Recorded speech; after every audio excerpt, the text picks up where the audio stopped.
Hello, everyone. Welcome back to the Challenge Battle of the RHAP podcast for the finale, part one.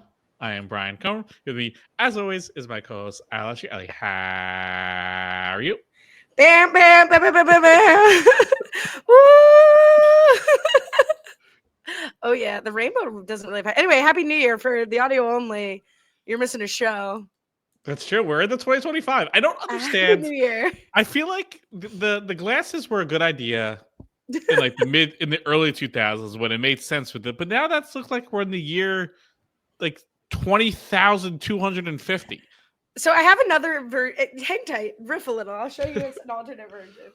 Like I feel like the 5, like I understand the 4 was weird, but the 4 had like an opening that they could have used, and the 5 is there's no real clear thing, but they could have like the little circle with the 5. I feel like should be the other eye, or we just like stop with the glasses and we just do some other designs. Okay, What do you think about that? What do you think about the 2? So that was part of my I look insane, but I was saying it should be on YouTube.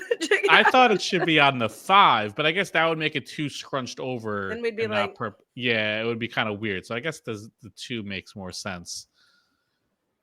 Now it's funny. Now that I have both pairs of glasses on, perfect for just the internet. I was torn between which style to get for Keep the them part both. for the part.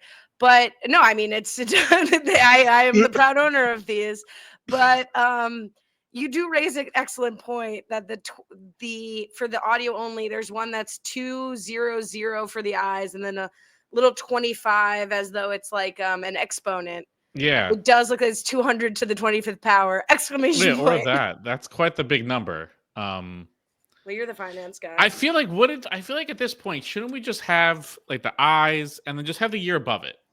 Like that's it. They do have that, but the only one they had for sale at the table on the sidewalk near my home was American flag. Not that I'm anti-America, but December 2025 doesn't feel like the right time to be wearing the like red, white, and blue glasses. Fair. I feel like, I don't think this is going to be an issue for either of us. It would be a miracle, I think, if we reach this stage. But when it gets to 2100, like, what's the plan there? When it's like a 1 on the left side. I think then it's like 21, and then just the glasses. I guess so. Well, then, it's kind of. We really had it good. Like starting in 2000, from 2000 to 2009, like that was the absolute peak for the New Year's glasses. We had it good those years for just many reasons. Compared to now. But we have it good now because we're reaching the final in the Facebook group. There are a couple new watchers of the challenge who are in the Facebook group, and they're like, "This season's kind of long." They're like, taking a New Year's Eve break, coming back on January 1st. Like, what are you taking a break for if you're coming back on January freaking 1st? It's not a challenge season until you touch 3 seasons of the year. We got summer, we got fall, we're now in the winter, and here we are. We're chugging along into a new year. Got a final. It's somewhere on record. I believe I said they would take a New Year's break and we'd continue into January. Yeah, nothing else I've said about this season has been correct except the languishing. But I enjoyed the break.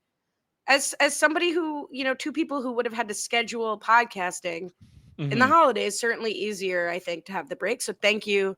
I don't think that's why they give the break, to have like the 10 podcasters have a more better schedule. But I wonder how they decided the break to be New Year's over Christmas. I think that's probably the right move. Although I don't know, I feel like Christmas night you could drop a new episode. Everyone's kind of done with their activities for the day. No one's doing much else. I feel like New Year's is a little risky. And in the war against Christmas. Wow. I think you got college football that night. Everyone's kind of tired. They got like big time Sunday scaries that night for a lot of people. Christmas is just starting everyone's break. I think everyone's more in a good mood. I feel like I'm going to drop this episode on Christmas. And then, then it's like a break in between part 1 and part 2. I don't know. I guess they kind of did it right. I have to believe that more people are able to tune in at 8 p.m. on the 1st than 8 p.m. on Christmas Day. I guess so. Probably. Well, one thing's for sure. I love the name of the episode title was right there, but we've got to give them support anyway. End of an Era. End of an Era part 1. It's almost why they would call it. All of the episode eras were pretty much reaches, but End of an Era is perfect.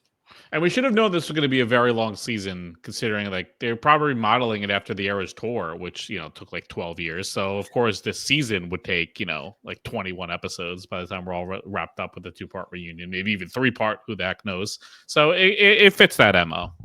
Do you even like the show, Brian? You should be asking for more episodes. We should be asking for 48 episode seasons. You watch Big Brother for 100 effing days, and that show's terrible. Okay, so I don't want to hear your complaints. Also, do the people on the show like it? Because I think 25% of the cast of this final despise this show by the time we got down to the end of it. I think Kylan and Jenny were ready to they're like Reddit commenters by the time this part 1 of this final was wrapping up. I have to call out how insane it feels that I'm drinking lemonade. Like Minute Maid lemonade. Like not like I stirred in some lemon juice and a little sugar. Like I'm just drinking like movie theater lemonade. I love that. But I had half of it in the fridge and I was like, it's a new year, baby. Let's celebrate. We're continuing the party. Anyway, back to the show. Yeah, I mean, it wouldn't be a final if we didn't have some rookie or rookie adjacent folks complaining about how terrible it was. And you know what? Like, I believe them. Even before it starts, Jenny is off of like, why am I sleeping on this cup when the final hasn't even started yet? I understand everyone was getting super annoyed with Jenny by the end of it. I think that was more their own tiredness. But I would be more upset with Jenny in the beginning. Like she was complaining about like them not having comfort food. It looked like they had a nice Chinese takeout meal. That looked pretty damn good to me, whatever they were eating to start the final. And she was complaining about that, wherever they were sitting. I feel like that would have annoyed me more. Jenny was on one, considering she's like winning this final right now. In fairness to Jenny, she did not a break nor sleet nor whatever can stop me from remembering that Jenny did not get to enjoy the repose of the final dinner and reflection period that happened before the final women's elimination and challenge.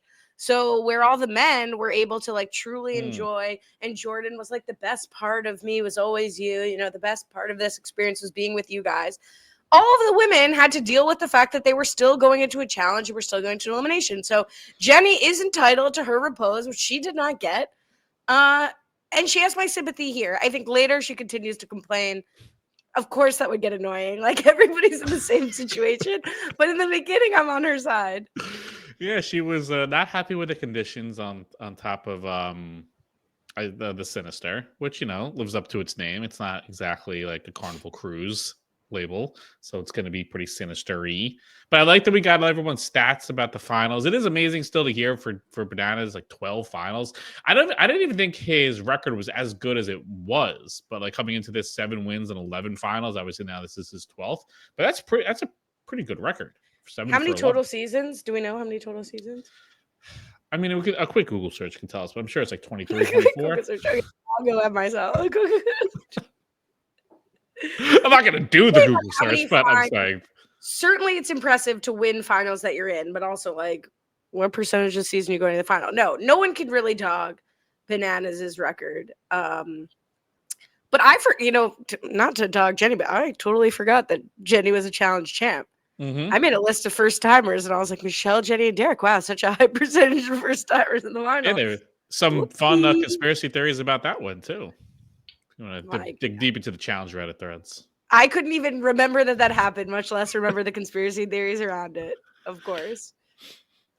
We get a lot of information, though, about the payment breakout and how this final is going to work and how potentially the karma vote's going to work. And it's just like a new year. I don't want to complain. I feel like I'm about to do a lot of complaining. Shout out, Jenny. No, totally. Of course we are, because it's a final and the challenge, even though this is like their 800th season, still haven't really ironed out how to do a final properly. But for this season, the winners each get 400,000, second 75,000, third 25,000, fourth, and it seems like there's no cut, so we can cut that out of the drinking game. No eliminated in the final get nothing, which I am fine with. I think this payment structure is good. If you finish it seems like if everyone's going to finish the final based off the preview. You get nothing, but that's okay. Fourth place shouldn't really get anything, so I'm okay with that. I think this is a good payment structure. I'm very happy that we are doing away with the CT, Casey, Tori, I forget who started it, charity drive, winners distribution. So, I'm fine with fourth place getting nothing. It still leaves a possibility that someone might not finish the final at all. and get eliminated sort of that way. Yeah, I'm happy with this. Yeah, and then so this final is going to be very similar to, it's a very all-stars-y final in the sense of it's a series of checkpoints.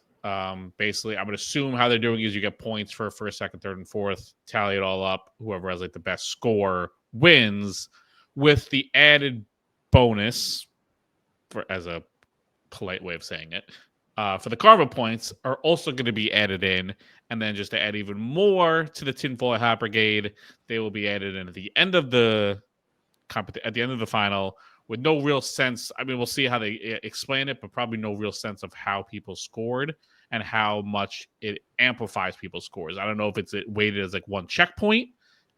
Is that how much it costs? Is that how much it's valued? Or is it like half the score it boosts you by? I don't know. So hopefully they'll explain it when they do it, but there's no real sense of how much the karma points are going to be valued.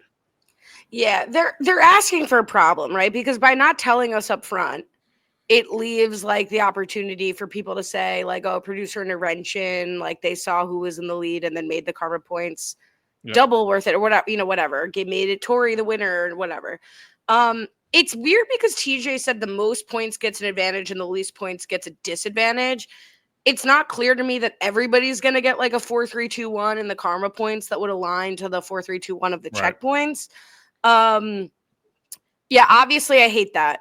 Like TJ says it like it's a good thing. Like no one will know who's in the lead and who's winning until the very end. And like that's the biggest complaint that I have about a challenge final. Momentum crushing. We also get the TJ voiceover in the preview for next week. Like the karma points change the positioning.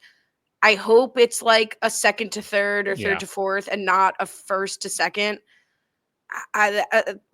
Like that would be bad. Like why not have the opportunity to even skip a checkpoint or just get a head start or something not as consequential and not as subjective seeming as we're going to slap some points on at the end of this. Yeah. Just make it, they just announce it in the beginning and give it a checkpoint and be like, congratulations. Let's say it's Derek. Derek, you had the most karma points. You're starting with a first place medallion. Bananas, you have the worst karma points. You're starting with a 1.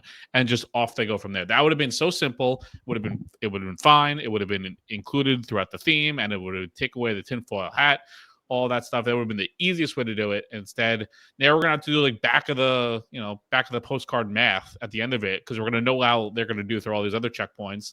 And then if it swings some things, I guess we can kind of figure out how much they're weighting the karma points by. But it's just silly. Just let them know how they're tracking through the final. Let them know, like, going to the last checkpoint, all right, I need to like make sure I win, and Jenny finishes third or whatever it might be going to the last checkpoint. Let them know that. Let us know that. That adds to the drama and the intrigue, instead of TJ just pulling out like the magic card like it's American Idol, announcing like who has the most votes from America here. It's not great.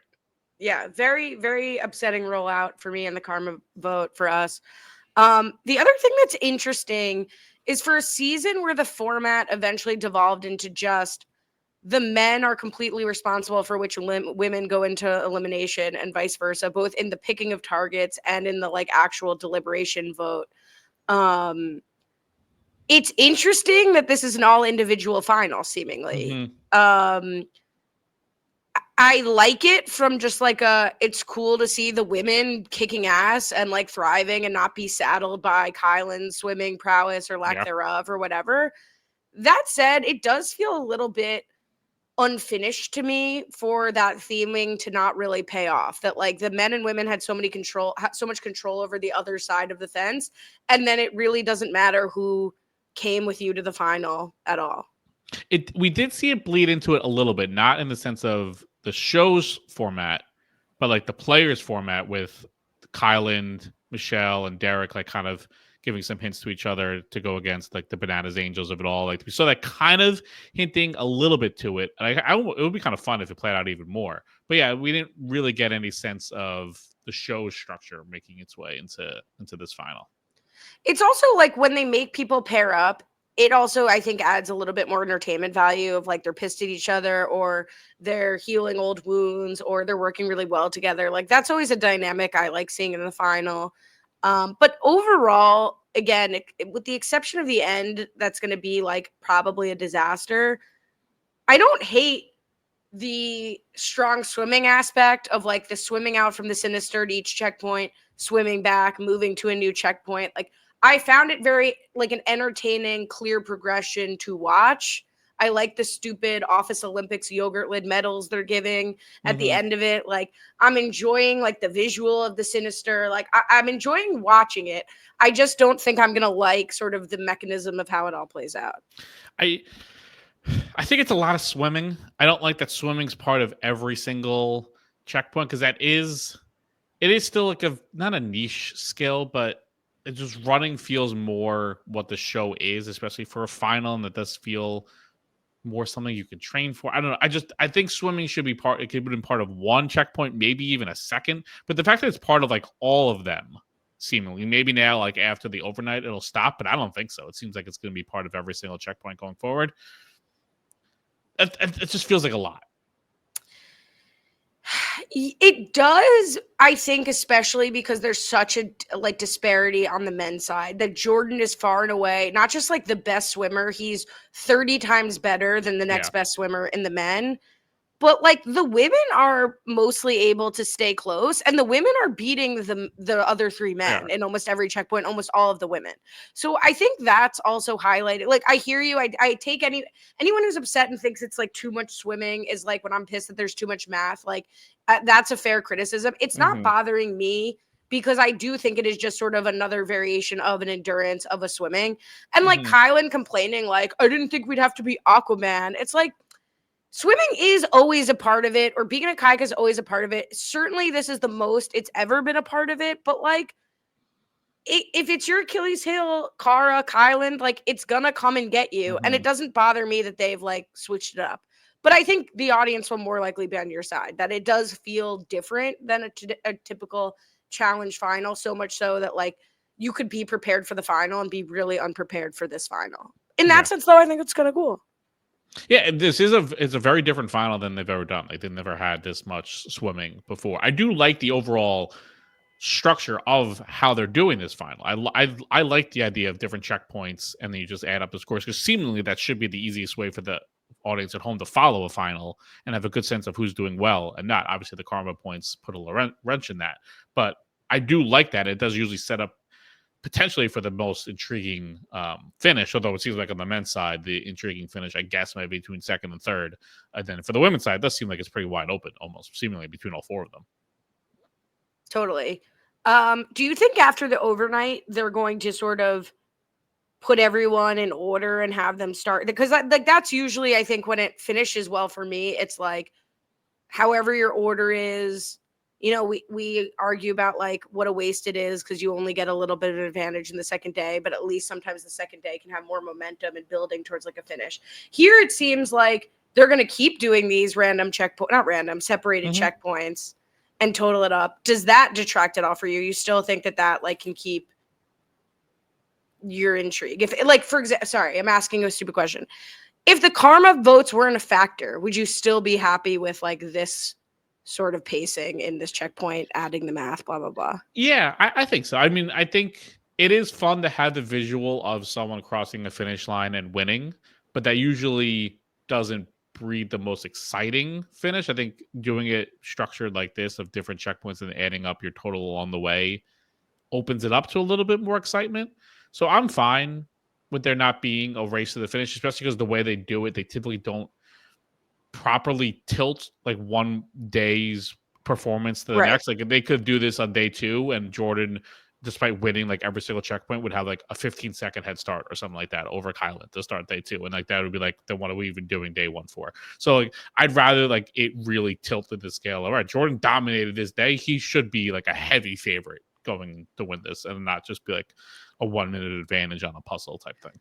No, I agree. And I think if you got rid of the karma votes, I'd be fine with this, because presumably you go into the last checkpoint, like you said, the audience is sort of aware of where everyone is, where everyone needs to be. They could set that up quite easily. And, you know, like, okay, Jordan just has to come in at least third and he'll win the whole thing. Or Kylan has to come in first to get second place. Like, we could have that momentum just in the last checkpoint if we weren't waiting on our karma.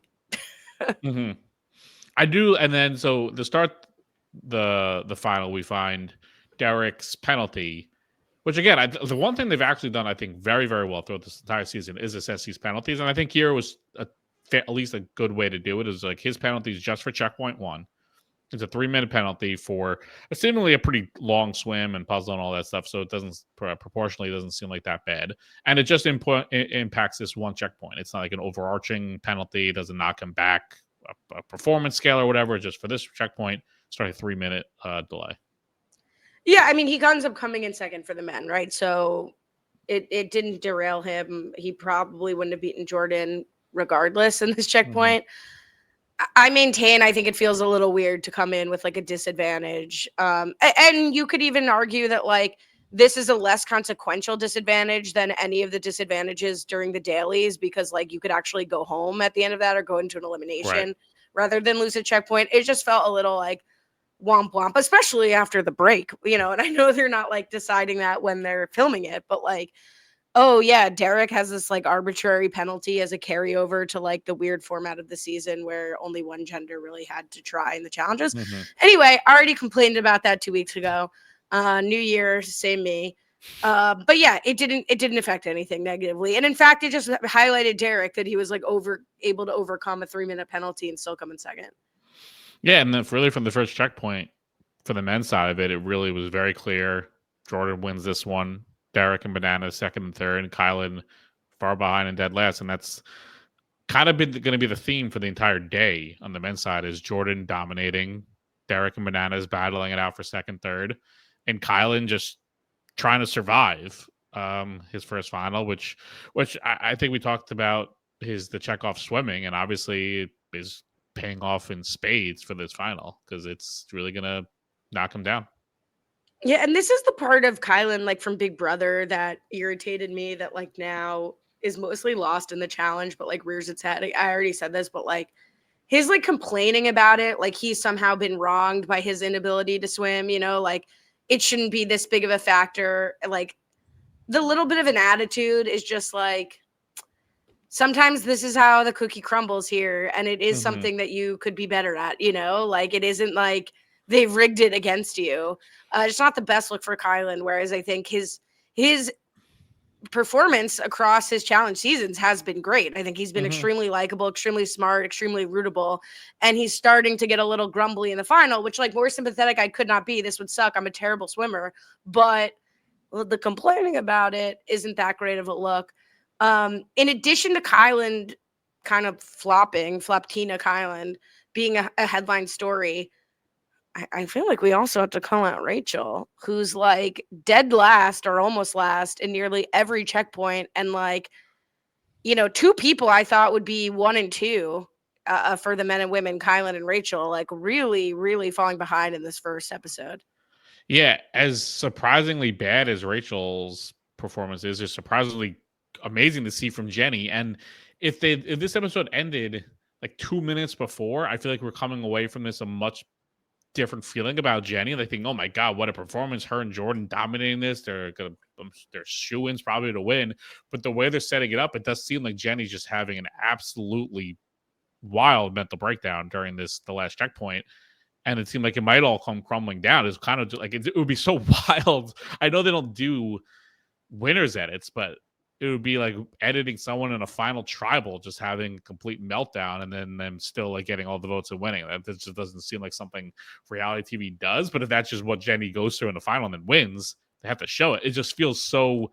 It doesn't seem like they're setting Jenny up to win, even though she is 2 first and a second coming into this checkpoint here.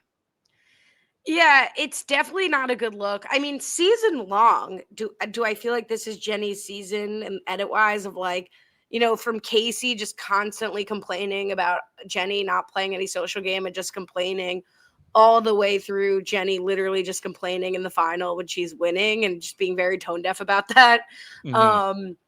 It doesn't seem like her season to win. But yeah, she's coming away with what, 2nd and 2 first place finishes. And, the time she didn't get second, Michelle got first, and Michelle's also got a 4th. So, it's not looking good for Jenny edit-wise, but obviously Jenny is putting in an incredible performance.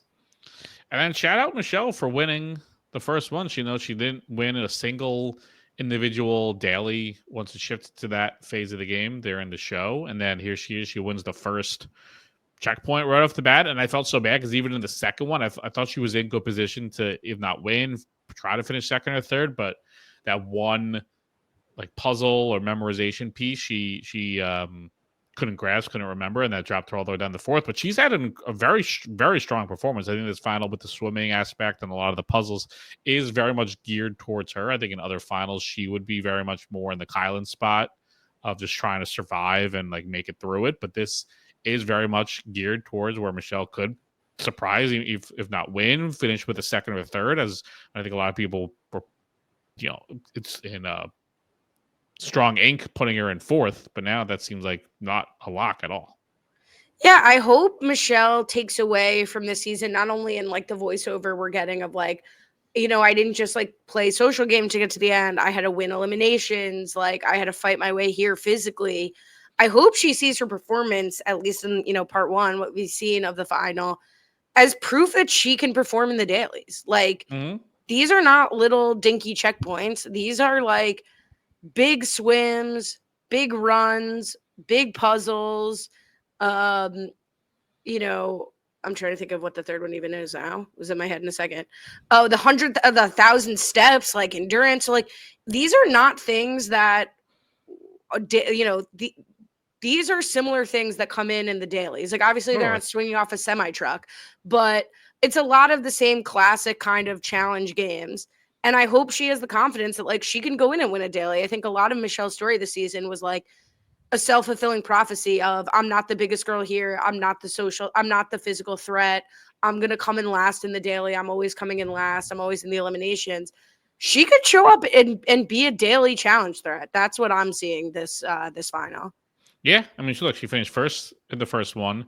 She finished second in the third one. Again, I think she really had a good shot to finish second or third in the second one. It was just, a misplaced piece there. Just couldn't recognize the little skull thing. Otherwise, she would be right there behind Jenny. I think in second place. I would have to do the math to see. I think she might be in second place anyway right now in terms of like point standing. But she's like right there. Definitely doing better than Rachel. She is, I think, so I think she's second, doing better than Tori. So she's right there. I think she can do pretty well in the counting thing. I mean, who knows? That's a lot more of who can keep their head on straight during the sing-alongs. But I think she's got a good shot to do pretty well here.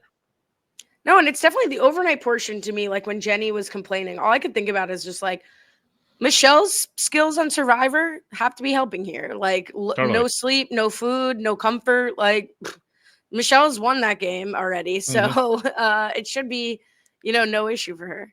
I was even thinking, like Kylan, I would think, a lot of late nights on Big Brother. I mean, this season, I know he wasn't on this season, but it's very similar to one of the punishments they had on Big Brother, where they had also like a janky land for people that might not have watched Big Brother. It's like a little cartoon character, outdoor carnival all week, and like every once in a while they would have to sing a stupid song about the main character Janky. It was very much like this. They sing like some random song every like half hour, keep you up all night. So I mean, I think Kylan probably went through something similar, I would imagine, on his season of Big Brother, up all night doing type of memorization thing. So you would think he would be in pretty decent position to do well here, even if he wasn't already the calculator doing some adding on coins. So if not now, then I don't know when for Kylan.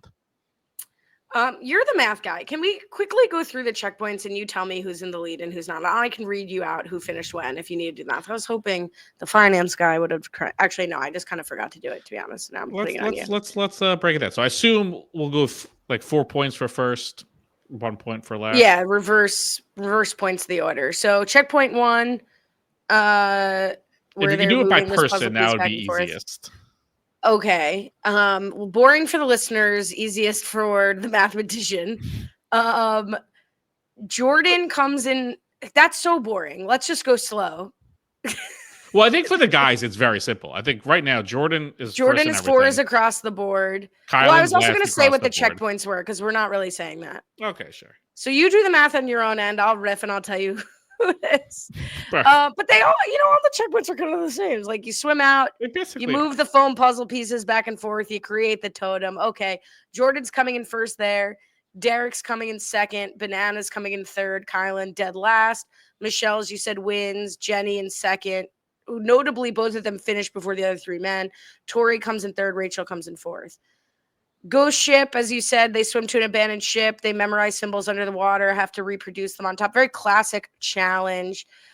This time Bananas is in second, and he'll come in second both in that checkpoint and the third checkpoint. All right, you have it without me. So Derek's coming in third, Kylan in fourth, Jenny in first, then Tori, then Rachel, then Michelle. Notably, all the women finished checkpoint 2, including Michelle, who was stopped at the barrel before Bananas, Derek, and Kylan.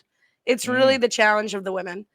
There you go. And then checkpoint 3, 1,000 steps. They have to run up 1,000 steps and, a little traitorish, like solve clues to help you advance. And it's just one clue that's like, go swim there and look at this skull and then reproduce it as a puzzle and that finishing is going to be Jordan in 1, Bananas in 2, Derek, then Kylan for the men, Jenny, then Michelle, then Rachel, then Tori for the women.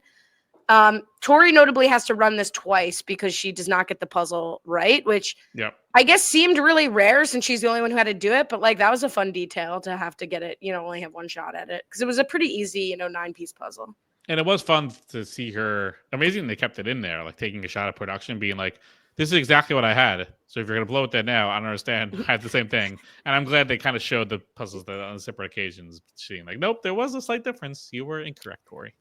No Horacio and Derek post game there. The one thing I did like as I dogged on checkpoint 3 is like they seemingly didn't know why they were looking at the skull until they got back, and then it was like, okay, reproduce the image. So in theory, if it was a more complicated image, they would have had to probably run it multiple times, but everybody seemed to get it. Yeah. So the points for the men through 3 checkpoints: Jordan with a perfect 12, Bananas in second with 8. Derek with 7, and Kylan with an imperfect 3. For the women, sorry, Derek has 7 and Kylan has 3. Mm-hmm. And that's assuming 4, 3, 2, 1 for the points, obviously. For the women, Jenny has 11, Michelle has 8, Tori has 6, and Rachel has 5. So Rachel really needs some firsts. Start to pile up. Same with Tori. Do you think if the karma vote does knock somebody out of first and knock somebody into first, do you think there's an asterisk on that win? Like, will people be saying that, for the rest of time that like, oh, really? Jordan won, but Derek squeezed out first because of the karma vote or something like that? It's tough.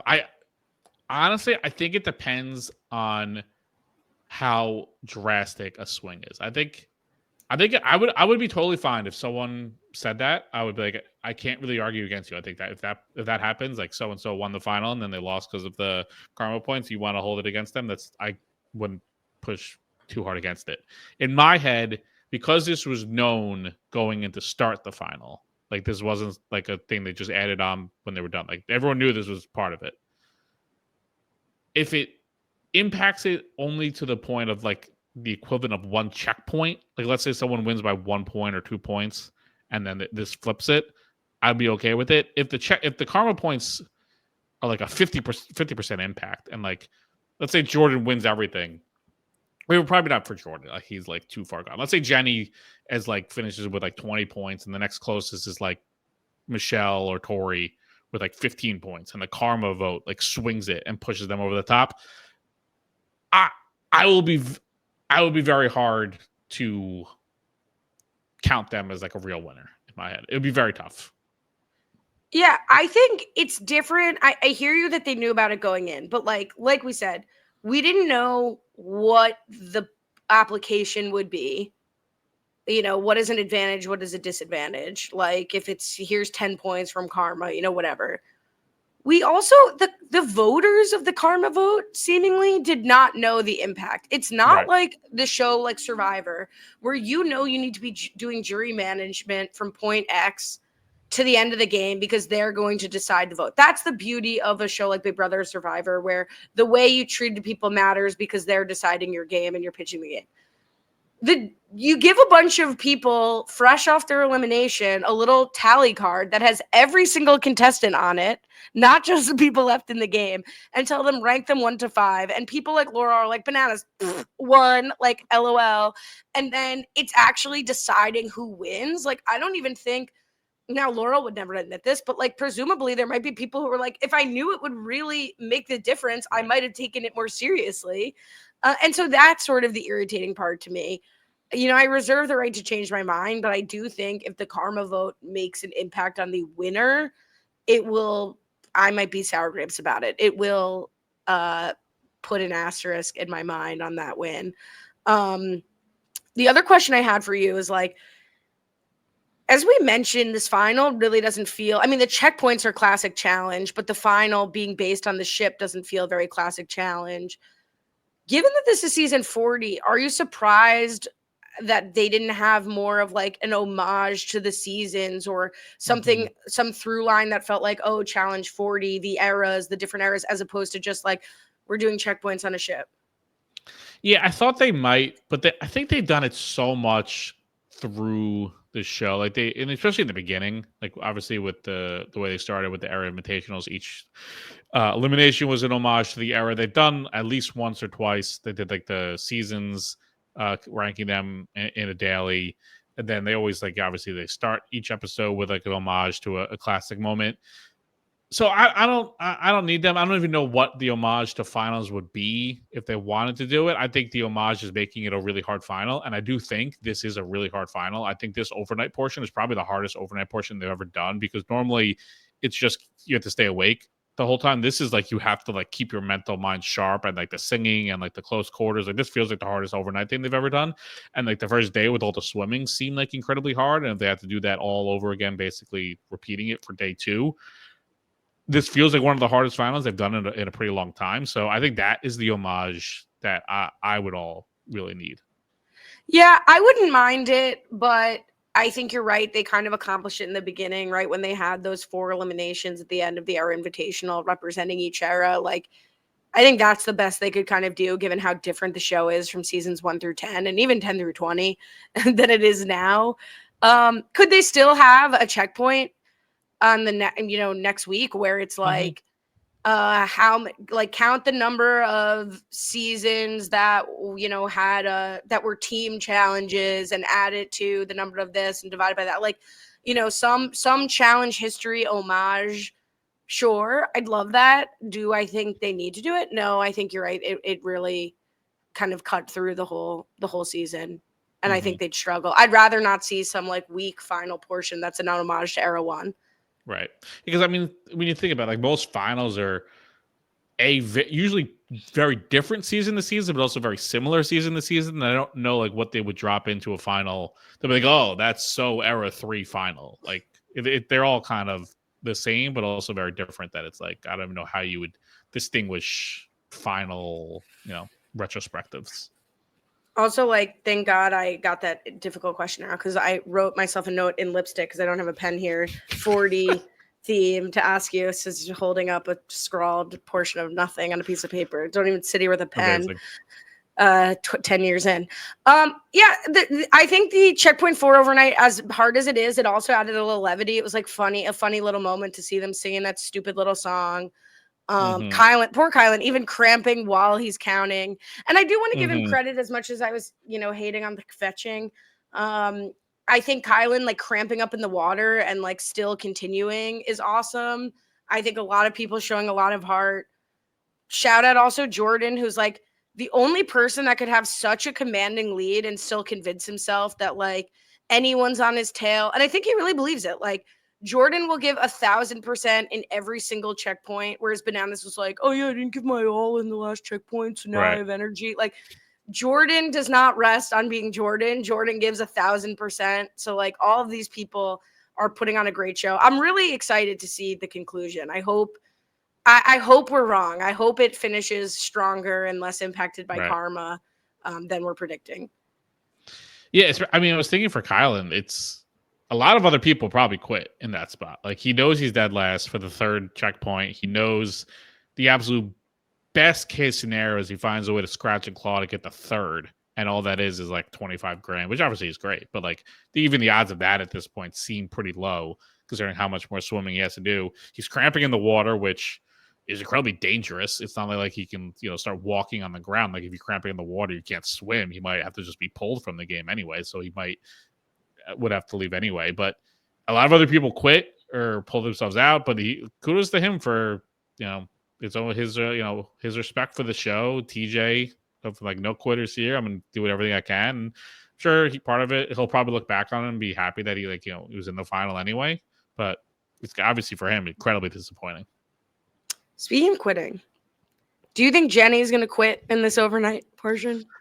That would be wild because you imagine quitting the overnight portion when you have a pretty solid lead to win. And you're just quitting because like your back and butt hurts from sitting on the ground on the sinister. When you put it that way, drag her. Wild if she does, but I don't think so. I'm almost surprised they even cut to that last scene of like TJ saying, the karma points flipped the vote. It showed all 8 people. Like I feel like there is suspense of like someone quitting, like Kylan, Jenny. Like you're at like it's almost amazing that they showed. I was looking around when they were showing the clips of next week, like who they're showing, and for a while they deliberately weren't showing Kylan or Jenny. I was like, ooh, that's interesting. And then they showed both of them on the platform. Like, oh, there goes that intrigue. But other than that, I would have thought there was a chance that someone would quit or get DQ'd or something. Now, a la Angela, if Jenny hypothetically stopped counting and just gave up and put her head down and went to sleep, is that a cause to be eliminated? I think that should be automatic last place, but I don't think, but like precedent from USA would say she should be eliminated from the final for that. I thought that she might do it, but I think for the way this was structured, she would have to be like woken up and like, Jenny, you have to like go out and sing at least. Like she could for the half hour of counting, I think she could just like stop counting and just like put a random guest together and maybe she can get somewhere close and be sort of right. But I think you have to.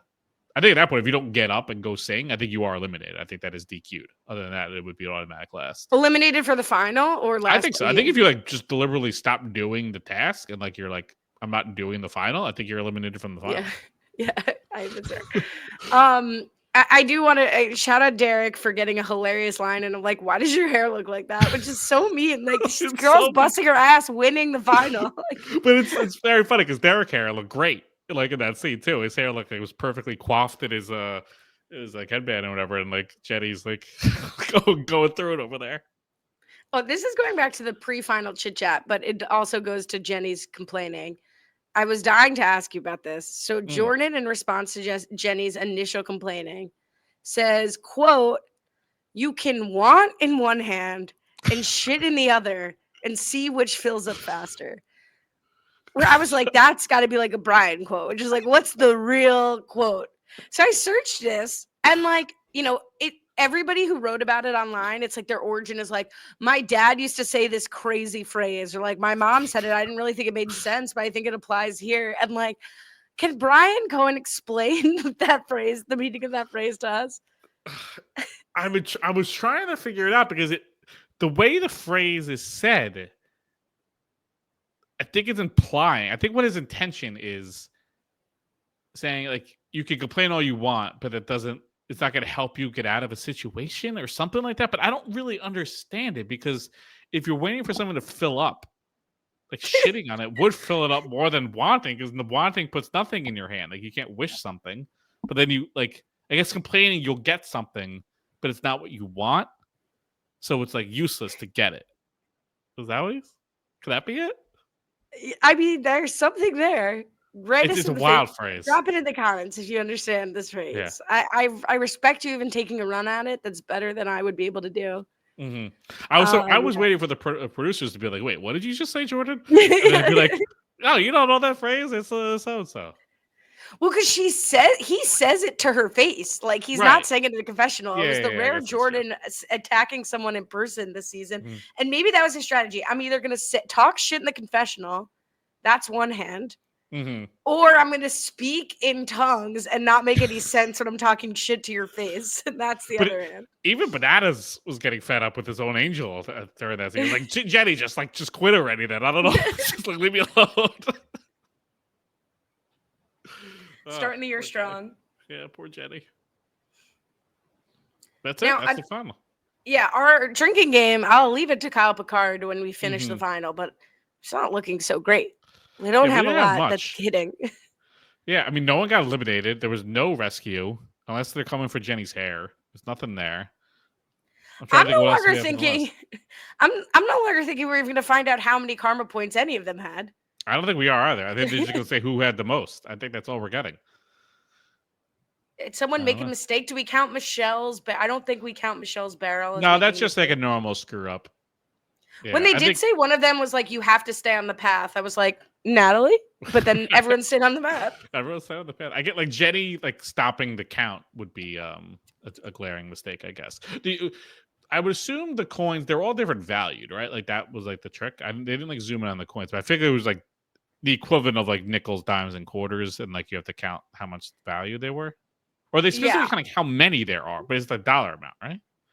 It's an unclear question. I feel like when he first explained it, I thought he meant like 1, 2, 3. But then, yes, they were like very clearly different coins and people were stacking them by value, which is like impossible. Like they gave them a huge, I could have all day and I wouldn't be able to have an accurate count of those coins. But I feel like the method, and maybe they were told they can't do this. What is the stack? Like the people that were dropping them in the bucket, I feel like is completely wrong. Don't you have to like stack them in 10s or 20s, and that way you can much easier get a count of like, all right, 1, 2, 3, 4, 5, 13, 20s, that's 100.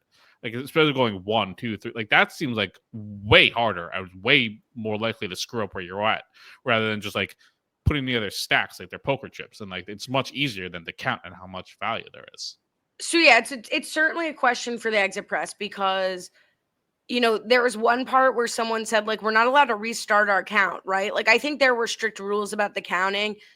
My thought was that you had to, like, clear your little table that you had when you went up to Yo-Ho-Ho. And so, like, sure, you can stack to there, but, like, part of it was you have to keep the number in your head while you're doing the Yo-Ho-Ho, and then you go back and you have to pick up where you left off. Because otherwise, right, if you could just make stacks and then at the end be, like, 100, 200, 300, like, what are we doing here? Right. So, and but it's definitely, it was not clear. And did they say is it Price is Right rules? I didn't hear that. Most accurate to me is up or down. That's what I would assume, that you can go above, but they didn't specify. Jot this down for the EP. The BC EP. The BC EP. It's interesting. You're always like, it's Brian Cohen from RHAP as a podcast. Never the challenge or RHAP up. Should I say that instead? Yeah, well, I also don't even think it's RHAP as a podcast anymore. It's We Know Reality TV. So you're like 2 off. Like... Should I say it's Brian Cohen from Bus Driver's Route? Let's just go way, way back.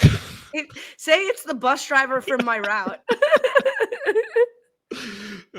Hey, it's your boy, the bus driver. Beep, beep. Hey, Kara, good to see you. Remember me from blocking me? If you had 4 people to put on a bus ride with you, who would they be? All right. Part 1 is done. Part 2 coming up. So, should we update our projections? Like, I assume Happy Jordan. New Year. Jordan, and is Jenny going to win or no? I'm still Jenny for the walk. I think the biggest point against Jenny winning is like all the complaining footage, the whole trajectory of her all season. I don't see it coming together for her. Also, the women, as much as she's been dominating, like the gap between 4th place and 1st place for the women is only 6 points versus Kylan's 9. Yeah. Like I think Michelle is on her tail. Even Bananas is on Jordan's tail. So it'll be tough. See how many more checkpoints there are, but we'll see. All right. We'll be back next week to close out the season for part 2. You can follow me on Twitter, Cohen_Brian_. Blue Sky. It's Blue Sky, right? That's what it's called. Yeah, Blue Sky. Just Cohen Brian. I haven't opened that app in 10 years. TikTok. Since last year. Hey, sorry. TikTok challenge wrap-ups. Follow you. Can't follow me anywhere. Join the Facebook group. Always having a laugh there. The challenge RHAP up on Facebook, not to be confused with Rob has a podcast or Bus Driver's Route.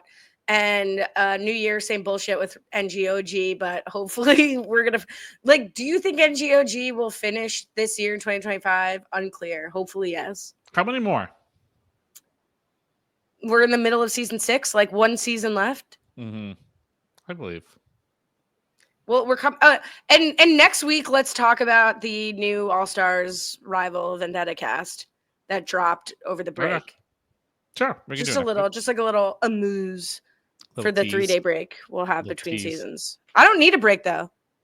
I hope the challenge continues every day forever. We had our break. And I'm being sincere, even though it sounds like I'm being sarcastic. I'm just tired. I dropped that math. I did a little math the other day of a few weeks ago. I think of the last like 200 weeks, the challenge has been on for like 170 of them or something crazy. It's truly preposterous, but it's like always on. It's always on. So we'll be back. All Stars 5 coming up in a few weeks. Final next week. At least one part reunion, probably 2, maybe even 3. No way. I'll bet you $2. It's over under 2.5. Well, I'll take the under. No, you don't get the under. You said probably. You said probably 3. No, probably. I think I said maybe. Probably 3. Well, then beep. I back it up. Maybe. I'll give you odds.